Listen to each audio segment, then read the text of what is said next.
ابو بکر رضی اللہ عنہ امت میں ایک نمبر کے امتی، صحابہ رضی اللہ عنہ سارے ہی ستارے، ان میں سب سے افضل ابو بکر رضی اللہ عنہ۔ ابو بکر رضی اللہ عنہ کو جو کمال تھا وہ ان کی انفرادی نیکیوں کا اضافی ہونا یہ کمال نہیں تھا، ان کے اندر کا جو غم تھا، جو ان کے اندر کا یقین تھا، اس نے ان کو فضیلت دلوا دی دیگر صحابہ رضی اللہ عنہ۔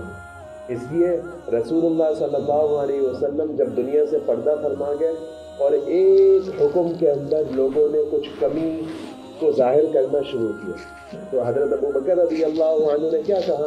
دین میں کمی آئے اور ابو بکر زندہ رہے، یہ نہیں ہو سکتا۔ اب ابو بکر کے گھر میں کیا ہو رہا ہے، ان کے کاروبار کا کیا حال ہے، اس کا غم نہیں ہے، لیکن اس کا غم ہے کہ دین کی مجھے آبیاری کرنی ہے، دین کا میں چوکیدار ہوں، دین کا پہرے دار ہوں، مجھے دین کو بچانا ہے، اس کے لیے سب کچھ لگ جائے، یہ ان کو قبول تھا، لیکن یہ قبول نہیں تھا کہ دین میں کوئی کمی ہے۔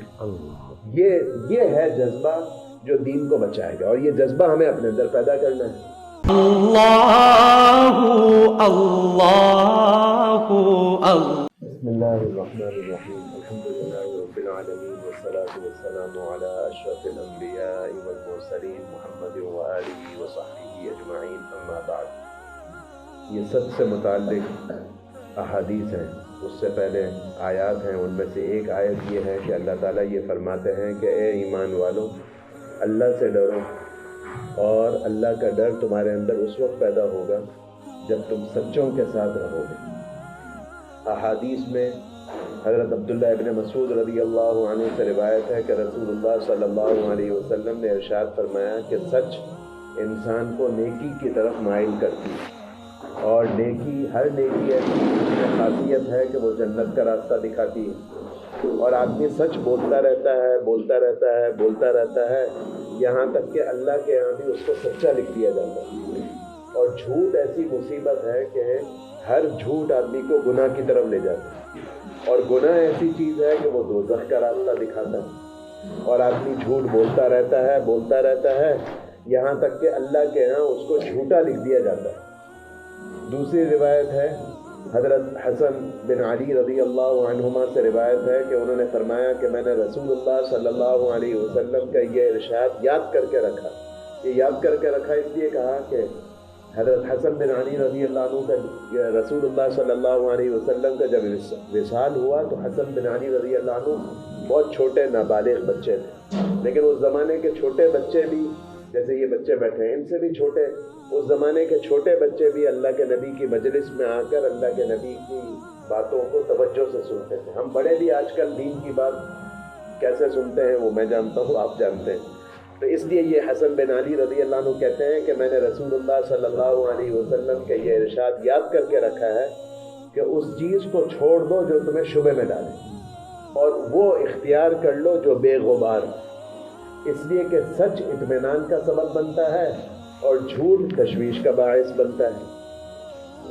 تیسری روایت ہے جس میں ابو سفیان کی ایک لمبی روایت ہے، لمبا قصہ ہے ہرقل بادشاہ کے ساتھ۔ ہرقل شام کا بادشاہ تھا، اور رسول اللہ صلی اللہ علیہ وسلم روم کا بادشاہ تھا، معافی چاہتا ہوں، اور رسول اللہ صلی اللہ علیہ وسلم کے بارے میں اس کو آگاہی چاہیے تھی، جستجو تھی کہ یہ کون شخص ہے مدینہ منورہ میں جو نبوت کا دعویٰ کر رہا ہے، اور مختلف جنگوں میں ان کو فتح بھی ہوئی ہے۔ تو مکے سے ایک قافلہ اس زمانے میں اس کے علاقے میں گیا ہوا تھا، تو اس میں ابو سفیان بھی تھے۔ ابو سفیان بعد میں مسلمان ہوئے لیکن اس وقت مسلمان نہیں تھے، اور ان کی ملاقات ہوئی ہرقل بادشاہ سے۔ ہرقل بادشاہ نے کچھ سوالات پوچھے، ان سوالات میں ایک سوال یہ تھا، ہرقل نے یہ پوچھا ابو سفیان سے کہ یہ جو شخص نمودار ہوا ہے اور یہ جو شخص نبوت کا دعویٰ کرتا ہے یہ تم سے کہتا کیا ہے، یہ لوگوں کو کائے کا حکم دیتا ہے؟ تو ابو سفیان نے کہا کہ وہ کہتے ہیں کہ ایک اللہ کی عبادت کرو، اللہ کے ساتھ کسی کو شریک نہ کرو، اور اپنے آبائی جو غلط رسومات اور مذہب ہے اس کو چھوڑ دو۔ اور وہ ہمیں نماز کا حکم دیتے ہیں، سچ بولنے کا حکم دیتے ہیں، اور صلہ رحمی کا حکم دیتے ہیں۔ چوتھی روایت میں سہل بن حنیف رضی اللہ عنہ کی روایت ہے کہ رسول اللہ صلی اللہ علیہ وسلم نے ارشاد فرمایا جو آدمی اللہ تعالیٰ سے شہادت کو سچے دل سے مانگے گا اللہ تعالیٰ اس کو شہید کا درجہ دے دیں گے، اگرچہ وہ گھر میں طبعی موت سے وفات پائے، لیکن اس کے جذبے کو اللہ تعالیٰ دیکھ کر اس کو شہادت کا مرتبہ دے دیں گے۔ الله عز وجل جعل يعني تمام النعمة نعم كثيرة لا تعد ولا تحصى. نعمة الولد والمال ونعمة يعني ما شاء الله الصحة ونعمة الفراغ ونعمة، ولكن رأس هذه النعم تمام الدين الكامل.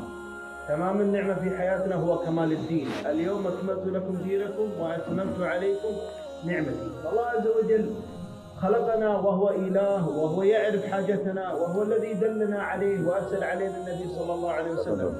ہمارے مہمان فرما رہے ہیں کہ اللہ تعالیٰ نے ہم پر بہت سارے احسانات کیے، اتنے احسانات کہ ہم شکر تو دور کی بات ہے ان نعمتوں کو شمار بھی نہیں کر سکتے۔ اللہ نے اولاد دی، اللہ نے گھر دیا، اللہ نے مال دیا، اللہ نے صحت دی، اللہ نے فرصت دی۔ فرصت کا مطلب یہ نہیں ہے کہ ہم ویلے ہیں، فرصت کا مطلب ہے کہ اللہ تعالیٰ نے کوئی ایسی پریشانی میں ہمیں نہیں ڈالا۔ لیکن ان ساری نعمتوں میں سب سے بڑھیا نعمت یہ ہے کہ اللہ تعالیٰ نے ہمیں دین اسلام عطا فرمایا۔ یہ وہ دین ہے جو مکمل ضابطہ حیات ہے، زندگی گزارنے کا مکمل طریقہ ہے۔ یہ ہم نہیں کہہ رہے، یہ اللہ فرما رہے ہیں۔ اللہ نے اپنے نبی پر یہ آیت نازل فرمائی حج کے موقع پر کہ اے ہمارے حبیب آپ پر ہم نے اپنے دین کو مکمل فرمایا۔ تو اللہ تعالیٰ نے اپنے کرم سے ہمیں مکمل دین عطا فرمایا، یہ اللہ کی بہت بڑی دولت ہے۔ لیکن اب یہ مکمل دین ہماری زندگیوں میں آ جائے۔ اب مثال کے طور پر ہم نے یہ روایات پڑھی سچ کے بارے میں، پہلی آیت پڑھی اے ایمان والو اللہ سے ڈرو، اور اللہ سے ڈرنے کا راستہ یہ ہے کہ سچے لوگوں کے ساتھ رہو۔ اب صحابہ رضی اللہ عنہم سچے تھے، کیا مطلب اپنے جذبے میں سچے تھے، اسی لیے قرآن نے گواہی دی کہ یہ ایسے لوگ ہیں جنہوں نے اللہ سے کیے ہوئے وعدے کو سچا کر دکھایا۔ ایک صحابی حاضر خدمت ہوئے بیعت ہونے کے لیے رسول اللہ صلی اللہ علیہ وسلم کی خدمت میں۔ حضور نے ان سے پوچھا کہ تم مجھ سے جو بیعت کر رہے ہو، مجھ سے گویا تم وعدہ کر رہے ہو، تو کیا تمہارے ذہن میں؟ اے اللہ کے نبی میں ایسی سچی بیعت آپ سے کر رہا ہوں کہ جب آپ کے ساتھ میں جڑوں گا تو میرے سینے پر تیر لگے گا، میری پشت سے باہر نکلے گا، میں پیچھے نہیں ہٹوں گا۔ رسول اللہ صلی اللہ علیہ وسلم نے فرمایا اگر یہ اپنے کہنے میں سچا ہے تو یہ سیدھا جنت میں جائے گا۔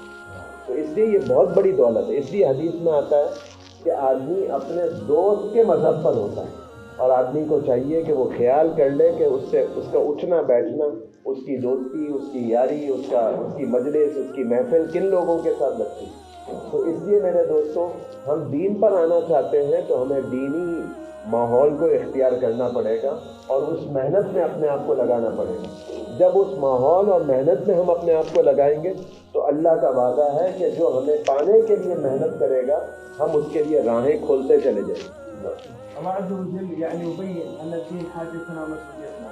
الدين لا يأتي في الأسواق في البيع والشراء، ولا يأتي في الهواء، ولا يأتي في الطعام، وإنما يأتي بالحركة. الدين يكون في حياتنا بالحركة. الله يبين ويبرر من غدا إلى المسجد أو راح أعد الله له نزلا أي بيتا ونزلا وضيافة في الجنة كلما غدا أو راح. الله يبين ويسهل ويرغب في هذا. لذلك الدين يأتي في حياة الناس بالحركة في سبيله. یہ دین میرے دوستوں ہماری ضرورت بھی ہے، ہماری ذمہ داری بھی۔ دین کے بغیر چارہ نہیں ہے، یہ ہماری حاجت ہے۔ روٹی کپڑا مکان ہماری حاجت، اس سے بڑی حاجت دین، اور یہ دین کو اپنانا اور دین کو پھیلانا یہ ہماری ذمہ داری۔ لیکن یہ گھر بیٹھے نہیں ہوتے، یہ بازار میں بکتا نہیں، وراثت میں ملتا نہیں، چھکانی لگانے سے ملتا نہیں، اس کے لیے قربانی دینی پڑتی ہے، حرکت میں اپنے آپ کو لانا پڑتا ہے۔ دین حرکت کا نام ہے۔ رسول اللہ صلی اللہ علیہ وسلم نے صرف مسجد کے آنے کو کیسے بیان فرمایا؟ جو مسلمان صبح کے وقت میں مسجد آئے، شام کے وقت میں مسجد آئے، اللہ تعالیٰ ہر آمد کے اوپر جنت میں اس کے لیے مہمانی کا بندوبست فرمائے۔ تو یہ اللہ کا نظام ہے۔ اللہ نے یہ جو مسجد آنا ہے، صبح میں آنا، دوپہر میں آنا، شام میں آنا، یہ بھی بے فائدہ نہیں۔ اس لیے اللہ نے ہم سے کہا کہ تم بہترین امت ہو جو لوگوں کی نفع رسانی کے لیے نکالے گئے ہو۔ تو ہمارے ذمے ہے دین کی محنت کرنا، اس کے لیے قربانی دینا، اس کے لیے اللہ کے راستے میں جانا۔ تو ہی دین ہماری زندگیوں میں آئے گا. اب دین ہماری زندگیوں میں آئے اس کے لیے کوئی صحابی نہیں آئے گا. ہم نام لیتے ہیں ابو بکر، عمر، عثمان، علی رضی اللہ عنہم اور بڑے بڑے صحابہ، انہوں نے بڑی خدمات دی. اب کون آئے گا؟ صحابی تو آنے سے رہے. اب یہ کام مجھے کرنا ہے، آپ نے کرنا ہے.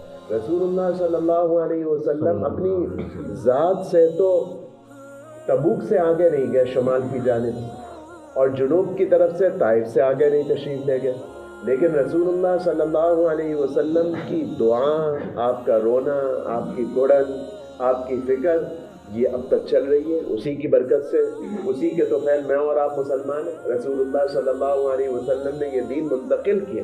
نماز کی باری آئی تو فرمایا جیسے تم مجھے نماز پڑھتا دیکھتے ہو ایسی نماز پڑھو. حج کرنے کے لیے گئے تم مجھ سے حج کرنا سیکھ لو. دین کے دیگر امور کی باری آئی تو فرمایا تمہارے پاس میری ایک بات بھی پہنچے تو تم آگے پہنچاؤ. یہ ہمارا ذہن بنا ہے کہ تمہیں دین کو آگے منتقل کرنا ہے، لوگوں کو پہنچانا ہے. اس کے لیے میرے دوستوں مجھے اور آپ کو ہمت کرنی ہو اور اللہ کے راستے میں قربانی کے ساتھ نکلنا ہو. لذلك الدين يحتاج إلى هم وفكر. أبو بكر رضي الله عنه يقول النبي صلى الله عليه وسلم ما سبقكم أبو بكر بكثير الصلاة والعمل ولكن بشيء وقر في قلبه رضي الله عنه. هو يعني الدعوة والدين والجهد لا يحتاج إلى متكلم، يحتاج إلى متألم، يحتاج إلى فكر. أبو بكر رضي الله عنه ما كان يرى نقص الدين في بيته ولا في زوجته ولا في أبنائه، ولكن يرى نقص الدين في آخر الجزيرة فيقول أينقص الدين وأنا حي. اور یہ دین جو ہے نا یہ غم مانگتا ہے، فکر مانگتا ہے. ابو بکر رضی اللہ عنہ امت میں ایک نمبر کے امت میں، صحابہ رضی اللہ عنہ سارے ہی ستارے، ان میں سب سے افضل ابو بکر رضی اللہ عنہ. ابو بکر رضی اللہ عنہ کو جو کمال تھا وہ ان کی انفرادی نیکیوں کا اضافی ہونا یہ کمال نہیں تھا، ان کے اندر کا جو غم تھا، جو ان کے اندر کا یقین تھا، اس نے ان کو فضیلت دلوا دی دیگر صحابہ رضی اللہ عنہ. اس لیے رسول اللہ صلی اللہ علیہ وسلم جب دنیا سے پردہ فرما گئے اور ایک حکم کے اندر لوگوں نے کچھ کمی کو ظاہر کرنا شروع کیا تو حضرت ابو بکر رضی اللہ عنہ نے کیا کہا؟ دین میں کمی آئے اور ابو بکر زندہ رہے یہ نہیں ہو سکتا. اب ابو بکر کے گھر میں کیا ہو رہا ہے، ان کے کاروبار کا کیا حال ہے، اس کا غم نہیں ہے، لیکن اس کا غم ہے کہ دین کی مجھے آبیاری کرنی ہے، دین کا میں چوکیدار ہوں، دین کا پہرے دار ہوں، مجھے دین کو بچانا ہے. اس کے لیے سب کچھ لگ جائے، یہ ان کو قبول تھا، لیکن یہ قبول نہیں تھا کہ دین میں کوئی کمی ہے. یہ ہے جذبہ جو دین کو بچائے گا، اور یہ جذبہ ہمیں اپنے اندر پیدا کرنا ہے. لذلك النبي صلى الله عليه وسلم يقول الرحماء يرحمهم الرحمن، ارحموا من في الأرض يرحمكم من في السماء. من مستعد يكون رحمة على نفسه وزوجته وأبنائه والعالم، من مستعد أن يكون شبيه للنبي صلى الله عليه وسلم وأبو بكر والصحابة رضي الله عنهم، من مستعد يخرج في سبيل الله، من مستعد يناصر، من مستعد يقيم الإيمان والأعمال بحياته إلى يوم القيامة. اور رسول اللہ صلی اللہ علیہ وسلم نے فرمایا کہ جو رحم کرنے والے ہوتے ہیں تو اللہ جو کہ رحمان ہے وہ ان پر رحم فرمائیں. تم زمین والوں پر رحم کرو، آسمان والا تم پر رحم کرے. زمین والوں پر سب سے بڑا رحم اور سب سے بڑی مہربانی کیا ہے؟ کھانا تقسیم کر دو، دوائیں مفت فراہم کر دو. یہ بھی رحمت ہے، یہ بھی شفقت ہے، یہ بھی نیکی ہے. لیکن سب سے بڑی نیکی اور سب سے بڑی شفقت اور سب سے بڑی مہربانی لوگوں پر کیا ہے؟ کہ ان کو دین پہنچانا اور ان کو آخرت کی رسوائی سے بچانا، ان کو آخرت کی کامیابی دلوانا. یہ سب سے بڑی مہربانی. یہ مہربانی جب ہم لوگوں پر کریں گے اللہ تعالیٰ جو رحمان ہے وہ ہم پر مہربان ہو جائے. تو کون ہم میں سے یہ والی مہربانی اللہ تعالیٰ کی لینا چاہتا ہے؟ کون صحابہ رضی اللہ عنہ کا نمونہ بننا چاہتا ہے؟ کون یہ چاہتا ہے کہ بھئی میں لوگوں پر مہربانی کروں گا، لوگوں کے پاس دین لے کر جاؤں گا اور اللہ تعالیٰ کی رحمت کا مظہر اور اللہ کی رحمت میرے اوپر اترے؟ اس کے لیے کون تیار ہے؟ سب تیار ہے انشاءاللہ. تو اب اس کے لیے اللہ تعالیٰ آپ حضرات کو جزائے خیر دے. اللہ تعالیٰ آپ حضرات کو جزائے خیر دے. محبت کے ساتھ آپ بیٹھے ہیں. ایک تو میرے دوستوں اتنے سارے لوگ ہمیں مل گئے، ایک ہم یہ نیت کریں کہ ہم فرض نماز نہیں چھوڑیں گے. یہ ہم نے دیکھا محلہ آپ کا زبردست ہے، تو 1200 ہمارا اندازہ ہے، 1200 گھر کا یہ محلہ ہے. ہم ایسی نیت کر لیں کہ یہ پورا محلہ نمازی بن جائے، ایسا کہ یہ جو انتظامیہ یہاں کی ہے اللہ ان کو جزائے خیر دے، اتنی محنت کرتے ہیں، ہم دیکھتے ہیں ماشاءاللہ مسجد کی صفائی اور ہر چیز کی اتنی، یہ اللہ ان کے دل میں ڈالے گا کہ جتنی یہ ابھی جمعے کے لیے صفحے بچھا رہے تھے یہ فجر کے لیے صفحے بچھائیں گے انشاءاللہ۔ یہ اس کی ہم سب نیت کریں، یہ میرا کام ہے، آپ کا کام ہے، یہ سارے محلے کو ہمیں نمازی بنانا ہے، اور یہ شروع مجھے اپنی ذات سے کرنا ہے۔ یہ اتنے سارے نوجوان ماشاءاللہ بیٹھے ہیں، تو ہم نے نماز نہیں چھوڑنی ہے، فرض نماز مسجد کے علاوہ ہم نے نہیں پڑھنی، اس کی سب بھائی نیت کرتے ہیں۔ دوسرا میرے دوستوں، ہم سب اللہ تعالیٰ سے معافی مانگیں، گائے پر معافی مانگیں، اس پر معافی مانگیں کہ ہم نے دنیا کے سارے کاموں کو کام سمجھا، دکان جانے کو کام سمجھا، نوکری پہ جانے کو کام سمجھا، دودھ بیچنے کو کام سمجھا، موچی کے کام کو کام سمجھا، اور دین کا کام ہماری نگاہ میں کام ہی نہیں ہے۔ کرنا نہ کرنا تو